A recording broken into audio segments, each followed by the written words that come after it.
그의 찔림은 우리의 허물 때문이요 그가 상함은 우리의 죄악 때문이라. 그가 징계를 받음으로 우리는 평화를 누리고 그가 채찍에 맞음으로 우리는 나음을 받았도다. 주님께서 이 땅에 오사 십자가를 거절하지 않으시고 보혈의 피로 구속하여 주신 무한하신 사랑에 감사드립니다. 주님의 고난의 십자가를 생각하며 마음을 다하여 예배드리오니 받아 주시옵소서. 죄악 가운데 살던 우리에게 구원을 주셨을 뿐만 아니라 감사와 기쁨을 알게 하셨습니다. 그 하나님을 사랑합니다. 우리는 부족하고 연약하여 오늘도 깨지고 상한 심령으로 주님 보좌 앞에 나왔으나 우리의 중심을 아시는 아버지께서 새롭게 하여 주시옵소서. 지난 한 주간도 세상 속에서 욕심에 끌려 물질의 유혹에 넘어지지 않았는지 교만한 마음으로 누군가의 마음을 아프게 하여 주님의 영광을 가리지는 않았는지 저희 죄를 돌아보며 회개하오니 주님 용서하여 주시옵소서. 사순절 주님의 십자가 고난을 묵상하며 말씀과 기도로 저희들의 죄를 고백하고 거룩함을 방해하는 모든 일들을 절제하고 주님의 고난에 동참하는 시간으로 인도하여 주시옵소서. 이 땅의 모든 질고와 고통을 짊어지고 십자가에 달리신 우리 주님을 찬양합니다. 주님이 아니시면 우리는 영벌에 처할 수밖에 없었으나 주님의 사랑으로 구원받았으니 하나님의 크신 사랑과 그 은혜를 잊지 않고 매 순간 주님께 우리의 마음을 고정하게 하옵소서. 이 나라와 이 민족을 사랑하시는 하나님, 4월 이 나라의 대표를 뽑는 총선이 얼마 남지 않았습니다. 여야를 막론하고 정말 이 나라를 위하여 필요한 일꾼들이 잘 세워질 수 있도록 인도하여 주시옵소서. 이런 혼란 속에서 정말 나라를 위하는 사람들을, 올바른 사람을 저희들이 볼 수 있는 지혜를 허락하여 주옵시고 그를 통하여서 하나님의 공의와 평화가 강물처럼 흐르는 이 나라 되게 하여 주시옵소서. 교회를 위하여 기도합니다. 아버지께서 뜻하신 바 이 공릉동에 교회를 세우시고 지금까지 인도하심에 감사드립니다. 아버지, 다드림교회가 현재 안주하는 것이 아닌 지난날을 경험 삼아 더욱더 복음의 방주로서 세상을 향해 나아가는 귀한 교회가 되게 하여 주시옵소서. 모든 성도들이 말씀 안에서 하루하루 믿음이 자라가게 하시고 세상을 향해 복음을 전하고 한 영혼 한 영혼 하나님께로 인도하는 데 부족함이 없는 교회와 성도들이 되게 하여 주시옵소서. 오늘도 영광의 주님을 높이고 영과 진리 안에서 예배드리기 위하여 수고하는 손길들이 있습니다. 주일학교 교사로, 찬양팀으로, 안내위원으로 여러 모양으로 묵묵히 자리를 지키며 헌신 봉사하는 손길들 위해 축복하여 주옵시고 이들의 수고가 하나님께 영광 돌려지는 복된 자리가 되도록 은혜를 내려 주시옵소서. 이제 말씀을 듣는 시간입니다. 오늘도 귀한 말씀을 성령의 역사하심에 따라 준비하시고 단위에 서시는 담임 목사님을 능력과 권능의 오른팔로 붙들어 주셔서 힘있게 증거하시는 그 말씀이 광야에서 외치는 자의 소리가 되어 우리의 심령과 골수로 찔러 쪼개는 역사가 일어나게 하옵소서. 이 모든 말씀 우리 주 예수 그리스도의 이름으로 감사하며 기도드렸습니다.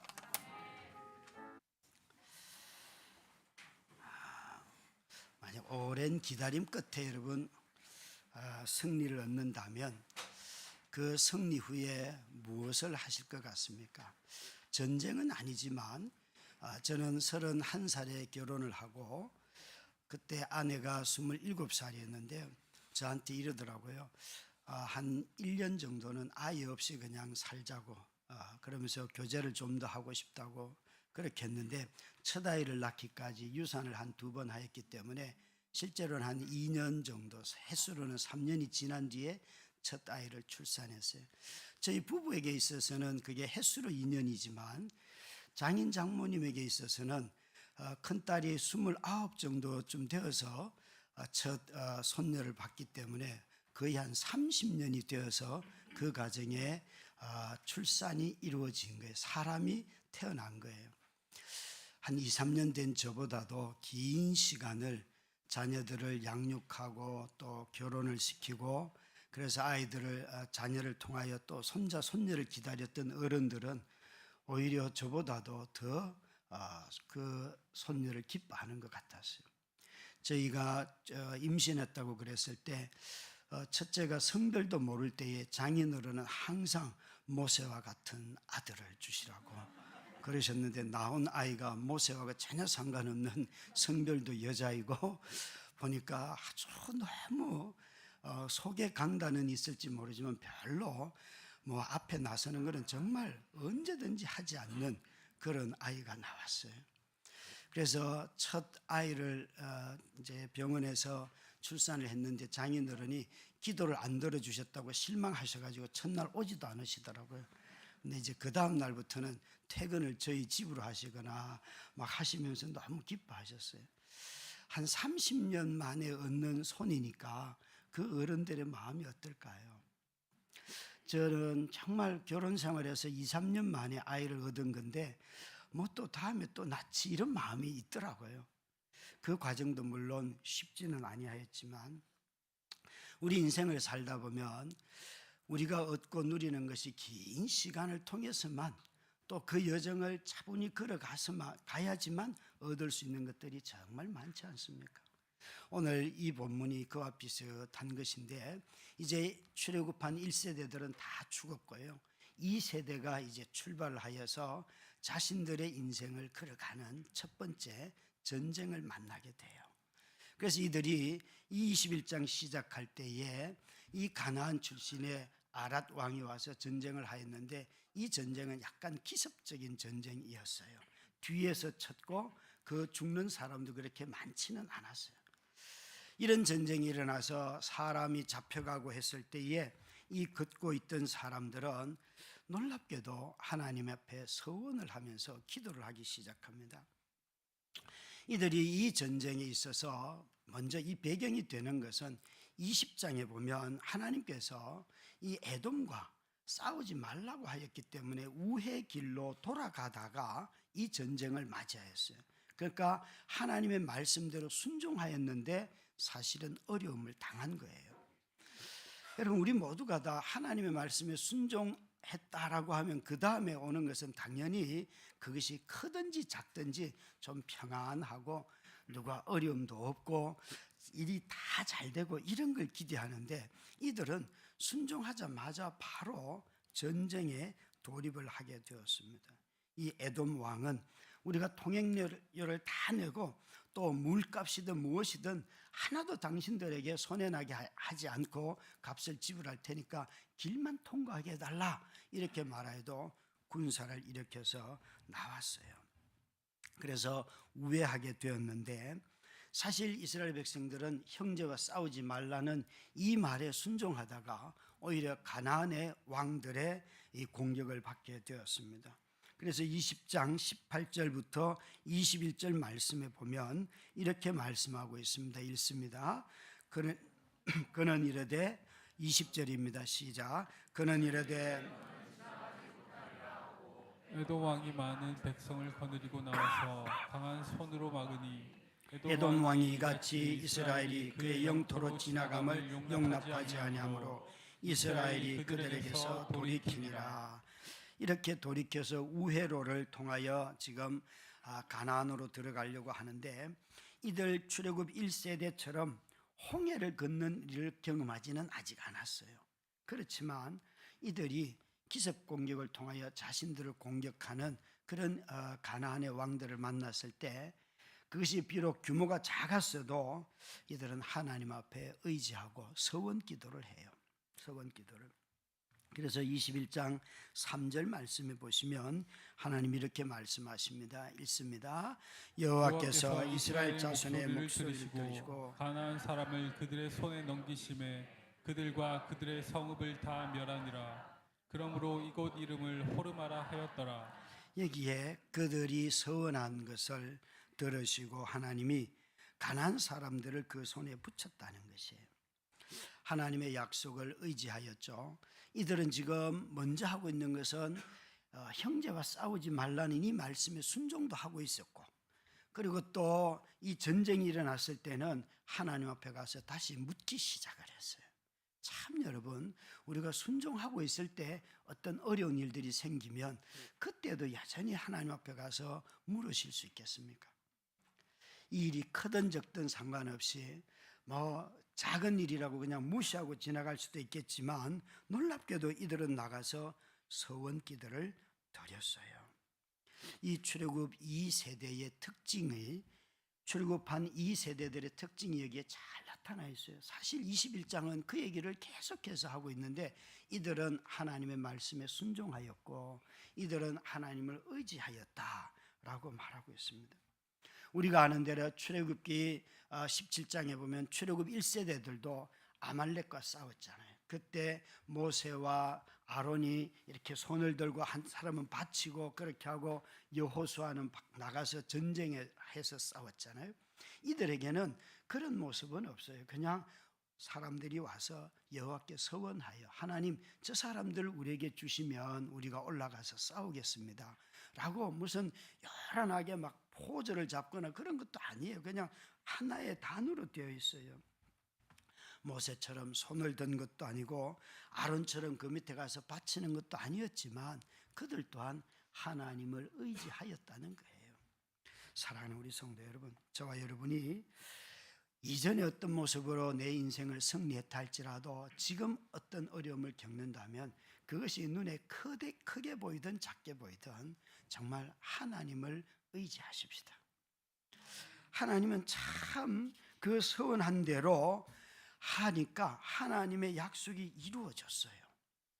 우리 모두는 다 매일 매 순간 그 경험하는 그 일을 통하여 하나님을 의지하는 법을 배우는 것, 그것이 하나님이 우리 인생에 원하는 것 아니겠습니까? 참으로 이들은 이제 출애굽 2세대로서 첫 번째 전쟁에서 이런 식으로 승리를 하였어요. 그런데 그들은 광야 끝에서도 선물을 얻었습니다. 우리 18절 말씀을 한번 같이 읽도록 하겠습니다. 같이 읽습니다. 시작. 예, 다시 읽을까요? 시작. 이 물은 지휘관들이 받고 백성의 귀인들 귀와 지팡이로 판 것이로다 하였더라. 그들은 광야에서 마따나베에 이르렀고. 예, 여기에 선물이라는 단어가 없지요. 그런데 저기 그들은 광야에서 마따냐에 이르렀고 할 때 이 마따냐가 히브리 말로는 선물이라는 뜻이에요. 그래서 사람들이 지금 전체적인 흐름이 이들이 이동을 하고 있기 때문에 이것을 지명으로 해석을 한 거예요. 그러나 만약 여러분 선물로 번역하면 기가 막힌 말이 돼요. 광야에서 그들은 선물을 얻었다 이렇게 되는 거예요. 그게 뭡니까? 우물이에요. 우물이에요. 그러니까 이스라엘 백성들이 10절부터 뭐라고 말씀하시는가 하면 그들이 호르산에서 떠나 오봇에 진을 쳤고 라고 말씀하시는데 출애굽기 21장과 출애굽기 33장을 비교해 보면 훨씬 많은 지명이 33장에는 언급이 되는데 21장에는 그런 지명들이 많이 빠져 있기도 해요.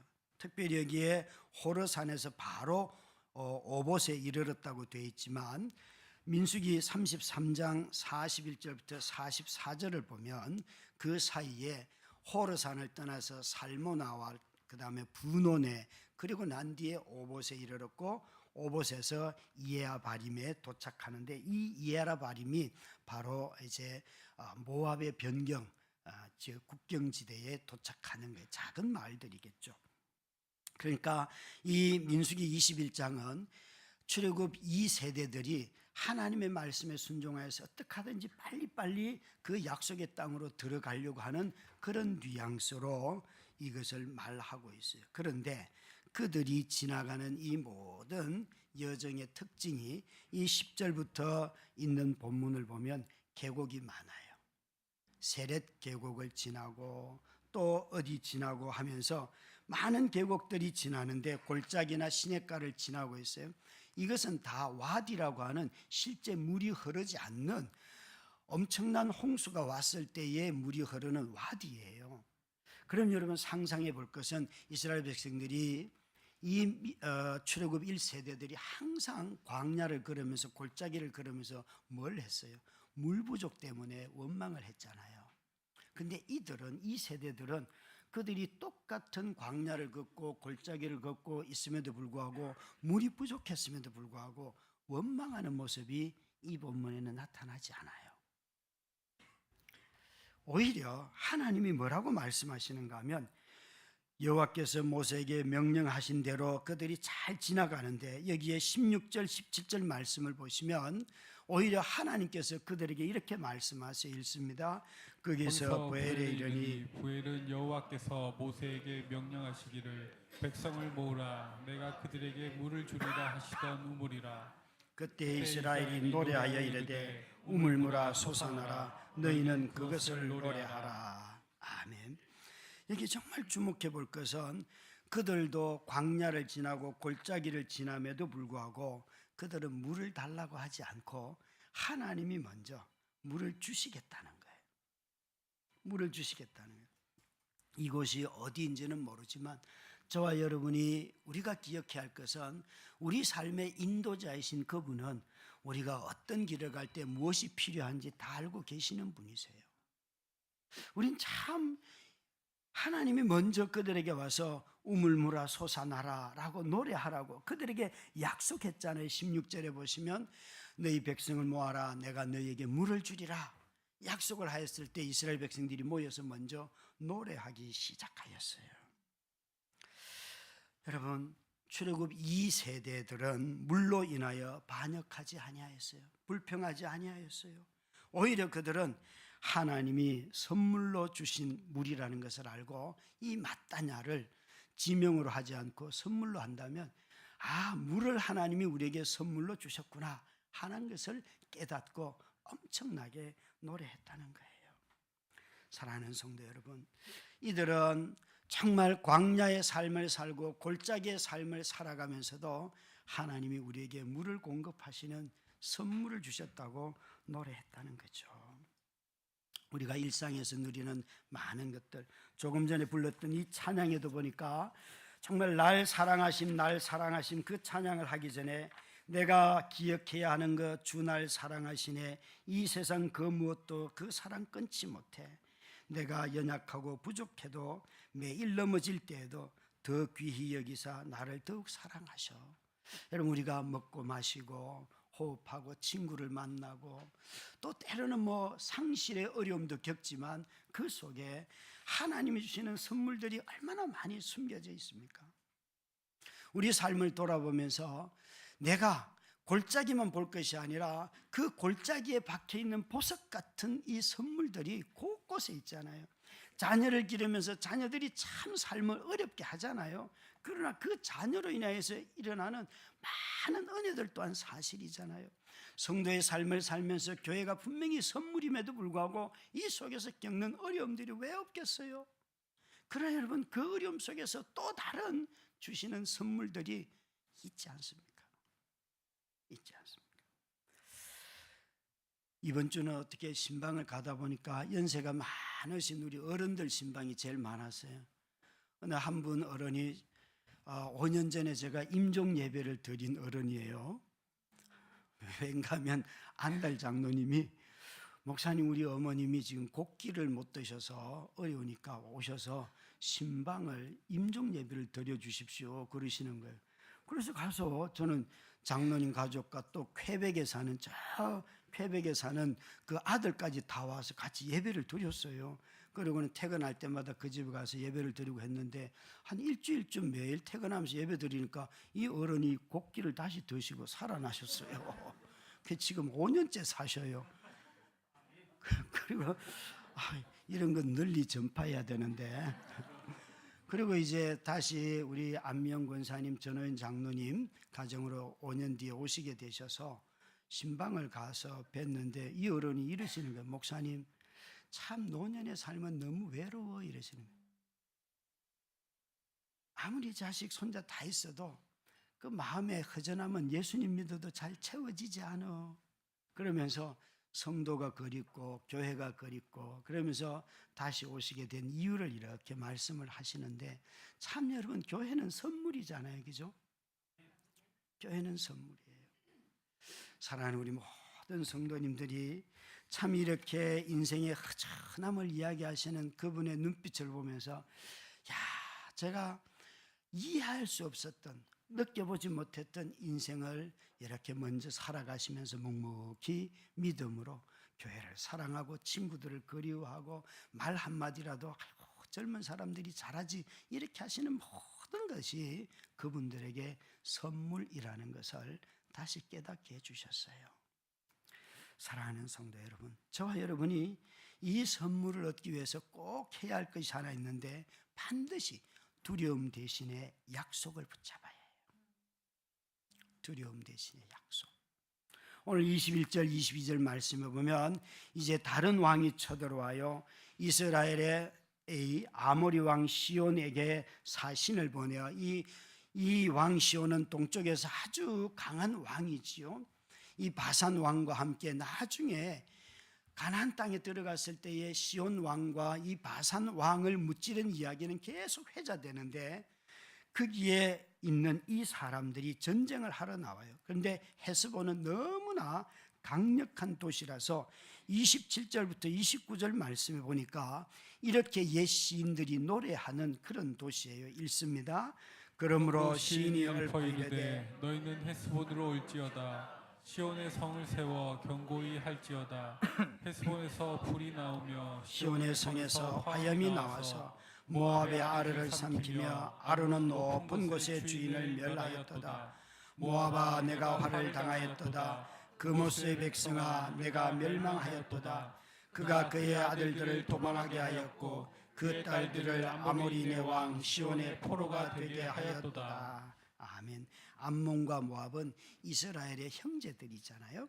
그래서 하나님께서 이 가나안에 들어갈 때 아모리 족속을 멸하라고 그렇게 말씀했는데 이 지역은 암몬의 땅임에도 모압의 땅임에도 불구하고 이곳은 아모리 사람들이 빼앗은 땅이에요. 그래서 그 땅에 너무 강력한 군대로 그것을 멸하였다는 것이에요.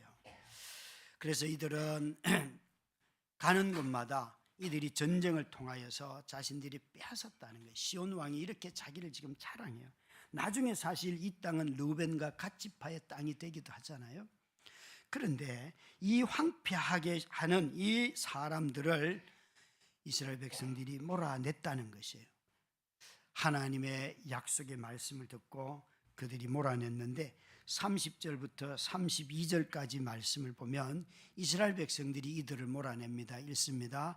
우리가 그들을 쏘아서 헤스본을 디본까지 멸하였고 메드바에 가까운 노바까지 황폐하게 하였도다 하였더라. 이스라엘이 아모리인의 땅에 거주하였더니 모세가 또 사람을 보내어 야세를 정탐하게 하고 그 촌락들을 빼앗고 그곳에 있던 아모리인들을 몰아내었더라. 자, 이렇게 할 수 있었던 이유가 뭘까요?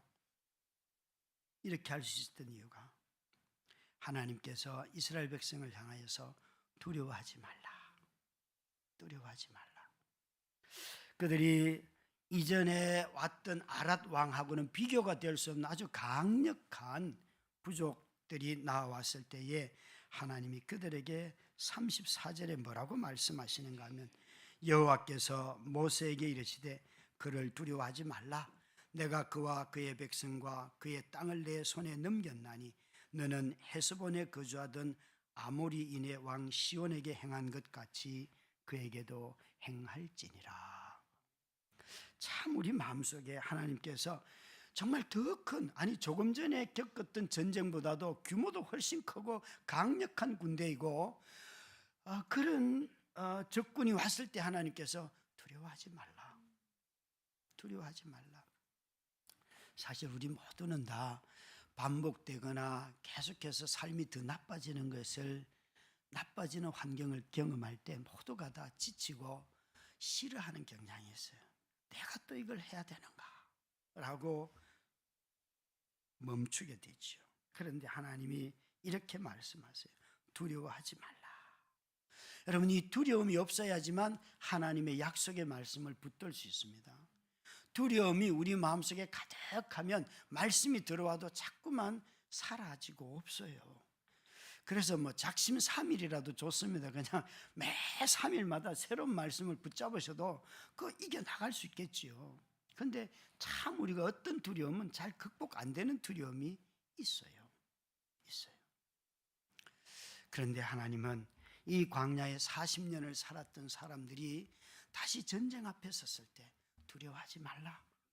내가 너희들에게 약속한 대로 다 인도할 것이다 라고 말씀하고 계십니다. 그래서 그 결과가 뭔가 하면 35절이 그 결과예요. 읽습니다. 이에 그와 그의 아들들과 그의 백성을 다 쳐서 한 사람도 남기지 아니하고 그의 땅을 점령하였더라. 아멘. 여러분, 우리는 약속이 어떻게 이루어질지는 몰라요. 그러나 우리가 해야 할 일은 두려움을 내려놓고 하나님의 약속의 말씀을 늘 붙드는 일이에요. 그것이 우리가 해야 할 일이에요. 참 우리는 이 두려움 속에 갇혀서 아무것도 못할 때가 얼마나 많은지 몰라요. 그런데 두려움을 내려놓고 약속을 붙들고 나아갔더니만 하나님이 그들을 붙여주셨다는 것이죠. 이들이 전쟁에 능해서 이긴 게 아니에요. 하나님이 이기게 하셨다는 거예요. 근데 여기에 우리가 가장 많은 두려움에 사로잡혀서 살아가는 것 중에 하나는 우리가 망할 것이라는 두려움. 전쟁이 일어나면 나 죽을 거야. 실직하면 우리 가족 다 무너질 거야. 아니, 이번에 내가 인사 점수 잘못 받으면 내 삶이 어떻게 될까? 이런 두려움들이 우리 정말 많잖아요. 아니, 이스라엘 백성들도 생각해 봐요. 이들이 그 몇몇 사람들이 21장 1절에 보니까 몇몇 사람이 사로잡혀 갔어요.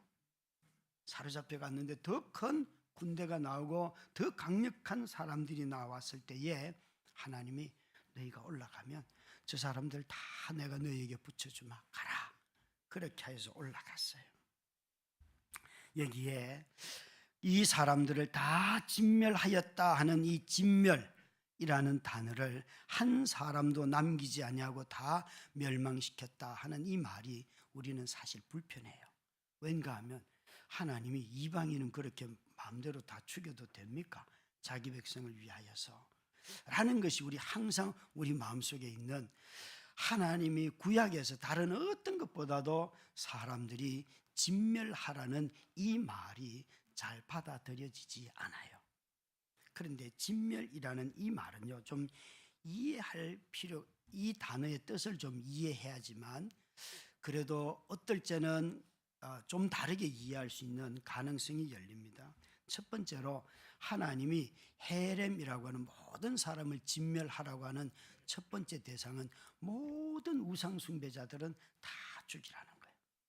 나 여호와 외에는 다른 신은 없기 때문에 다른 신에게 제사하는 사람은 멸할지니라 출애굽기에 처음부터 말씀하셨어요. 그런데 여러분, 이게 이방인들만 해당이 됩니까? 하나님의 약속을 받은 이 유대인들도 해당이 됩니까? 구약을 보면 이스라엘 백성들도 다 해당이 되지요. 아니, 여러분, 이스라엘 백성들도 그들이 여호와를 성전에서 섬기는 줄 알았는데 하나님이 너희는 우상을 섬겨라고 그들을 다 온 세상으로 다 흩어버렸어요. 흩어버렸어요. 그러니까 우리가 좀 생각해 볼 것은 우상 숭배자들을 진멸하라는 이 말이, 그것은 하나님이 우리 모두를 보시면서 판단하시겠죠. 그것이 첫 번째 대상이에요. 두 번째는요, 이 헤렘이라는 진멸이라는 단어가 놀랍게도 제사장 앞에 드리는 제물을 불태워 없애는 것을 다 태웠다 할 때 그게 헤렘 진멸이에요. 하나님 앞에 전부를 다 드리는 것, 그것이 바로 헤렘 사상의 또 다른 핵심 중에 하나예요.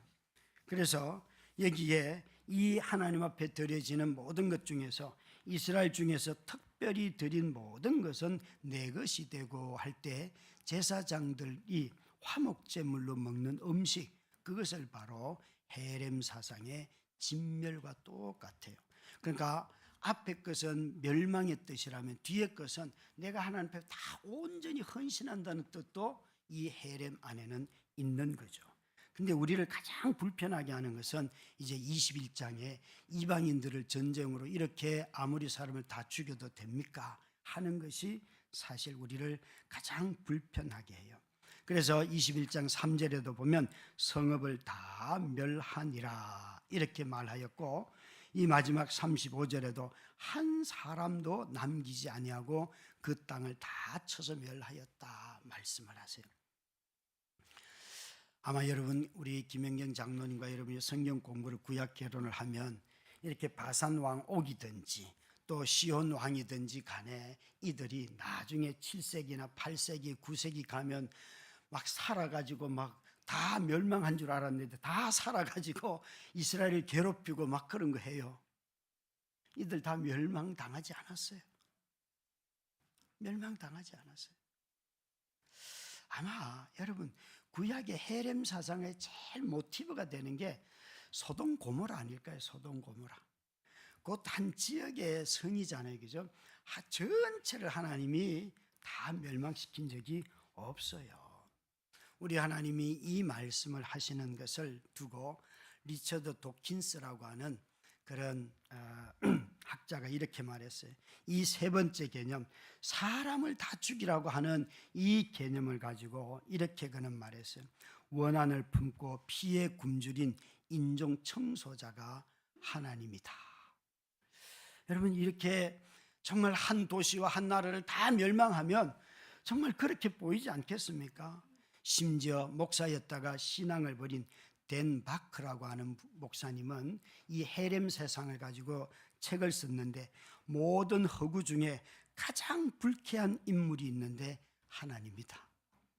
모든 허구 중에서 가장 불쾌한 인물 하나님이라고 그가 말하세요. 여러분도 마음속에 혹시 이 말이 좀 동의가 되십니까? 인종 청소자 이런 말들을 썼어요. 그러나 역사를 보면 이 헤렘은 이스라엘 역사의 일부 나타나기는 하지만 그렇게 되지 않아요. 대표적으로 여리고성이죠. 그런데 여리고성에 들어갔던 이스라엘 백성들이 그곳에서 심판을 받아야 아간이, 왜요? 이 헤렘 사상이 이루어지려고 하면 전제가 뭔가 하면 나의 모든 소유는, 이 땅의 모든 것은 하나님의 것입니다 라는 고백이 전제가 되어야 해요. 근데 이것을 어기면 하나님의 백성이라 할지라도 하나님의 것을 훔쳤기 때문에 그는 심판을 받는다는 거예요. 만약에 여러분, 하나님의 것을 훔친 사람들이 심판받는다면 저와 여러분은 심판받을까요? 받지 않을까요? 우리 중에 누군가는 시간을 훔친 사람도 있고, 누군가는 말라기 표현대로 한다면 11조를 안 하는 사람도 있고, 누군가는 그게 아니라 말을 훔친 사람도 있고, 누군가는 또 다른 거, 얼마나 우리가 스틸할 수 있는 게, 훔칠 수 있는 게 많습니까, 여러분? 인생의 야망도 정말 그것 또한 정말 하나님 앞에서 내 마음속에 우상으로 늘 자기 인생의 계획이 우상이 될 수도 있잖아요. 인생의 목표를 잃어버리고 살아가는 것도 도둑질한 것 아닙니까? 그런 눈으로 본다면 저와 여러분이 다 이 헤렘 사상이 이루어지려고 하면 우리 모두는 다 진멸의 대상이겠지요. 그런데 하나님께서 그 이스라엘 백성도 그러하였듯이 우리들도 이렇게 진멸하지 아니하시는 하나님이셔요. 하나님이셔요. 만약 하나님이 당신의 모든 분노를 우리의 행위를 보면서 심판하시고 우리의 존재를 보면서 판단하시고 벌을 내리신다면 그 모든 진노를 피할 자가 누가 있겠습니까? 아무도 없을 것입니다.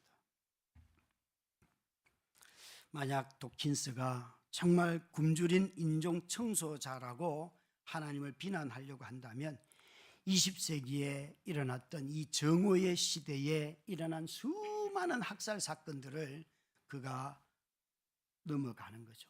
간과하는 거죠. 특히나 1994년도 르완다에서 우리가 아는 대로 후투족과 투치족이 100일 동안 싸워가지고 무려 100만 명이 죽지 않습니까? 그런데 이 후투족은 농부 출신들이 주로 있었어요. 소작농이에요, 그러니까. 그런데 이 투치족은 소를 소유한 부자들이었어요. 그런데 이들이 싸워가지고 어마어마한 이 대량 학살이 일어났는데 그게 바로 100만 명이 100일 만에 죽었어요. 왜 이런 것은 말하지 않을까요? 아니 이게 1990년대에 일어난 일일 뿐만 아니라 정말 그 이후에도 너무나 많은 학살들이 일어나고 있지 않습니까?